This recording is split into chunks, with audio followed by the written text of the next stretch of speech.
এই যে তেলাপিয়া মাছ সস্তায় পাইয়ে নিয়ে এসেছি 2 কেজি। কেউ বলে তেলাপিয়া মাছ খায় না, কচ্ছে ইস তেলাপিয়া মাছ খাই নে। তো যাই হোক, সস্তা বলতে কয় টাকা কেজি তা শুনবেন না, মাত্র 200 টাকা কেজি। তাই 2 কেজি নিয়ে এসেছি। এই যে, তো আসসালামু আলাইকুম। আজকে করব তেলাপিয়া মাছের কষা। কষা রান্না করব কষাইয়ে। তো যাই হোক, আমি চুলায় একটা প্যান বসিয়ে দিলাম। মাছগুলো আমি কেটে ধুয়ে পরিষ্কার করে নিয়েছি। দিয়ে দেবো, আজকে সরিষার তেল দিয়ে রান্না করব। তো তেলটা আমি দিয়ে দিলাম 1/2 কাপ পেঁয়াজ কুচি। পেঁয়াজটা একটু ভেজে নেব, বেশি ভাজবো না। তো আমার ভাজা হয়ে গেছে। আমি স্বাদ মতো লবণ দিব। আমি একটু লবণ বুঝে শুনে দিতে হবে, কারণ আমি লবণ হলুদ দিয়ে মাছ একটু মেখে রেখেছিলাম। তো যাই হোক, আমার ভাজা হয়ে গেছে। এই যে, তো দিয়ে দেবো বাটা মশলা। বাটা মশলা বলতে আমি পরিমাণ মতো হলুদ, মরিচ, জিরে, রসুন বেটে নিয়েছি সবাই একসাথে। তো এই মশলাগুলো দিয়ে আমি একটু ভালো করে কষিয়ে নেব। তেলাপিয়া মাছ বলে কেউ খায় না, ওরে আল্লাহ। তো তেলাপিয়া মাছ আমি জেতাটা নিয়ে এসেছি, কিন্তু মরাটা খাই না। তো জেতা মাছ আমি কাটাই নিয়েছি বাজারেতে, পিস আমি বাসায় করছি।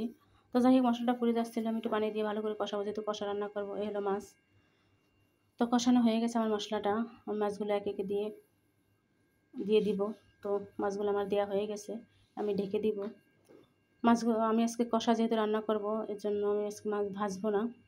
তো কষার জন্য আমি এক পাশ আমার হয়ে গেছে কষানো, আর এক পাশ উল্টে দিব। এই যে মিনিটা খাবে না, মানে মাথাটা খাবে না, আমার মিনি মাথা খুব পছন্দ করে। তো যাই হোক, আমার কষানো হয়ে গেছে। এবার একটু ঝোলের পানি দিয়ে দেবো, যেহেতু মাখা মাখা রান্না করব, ঝোল। তো এরকম হয়ে গেছে। ঢাকনা তুলে আমি একটু পাতিলেবুর রস দিব, যাতে যদি গন্ধ থেকে থাকে তাহলে সেটা কিছুটা হলে দূর হবে, কারণ চাষের মাছ তো বিশ্বাস নাই। তো যাই হোক, আমার লেবুর রস দেওয়া হয়ে গেছে। লেবুর রসটা দিয়ে আমি বেশি জ্বালাবো না, কারণ তাহলে অ্যাসিড হয়ে যাবে, টক তো। তো যাই হোক, আমি উপর থেকে কিছুটা ধনিয়া পাতা কুচি দিয়ে দেবো, তাহলে টেস্টটা আরও সুন্দর হবে। এই যে, আমার ধনিয়া পাতা কুচি দেওয়া হয়ে গেছে। ধনিয়া পাতা কুচি দিয়ে আমি 2 মিনিট জ্বালাবো, বেশি জ্বালাবো না। তো আমার ফাইনালি হয়ে গেছে। এই যে ফাইনাল লুক আমার তেলাপিয়া মাছ কষা। তো আসসালামু আলাইকুম।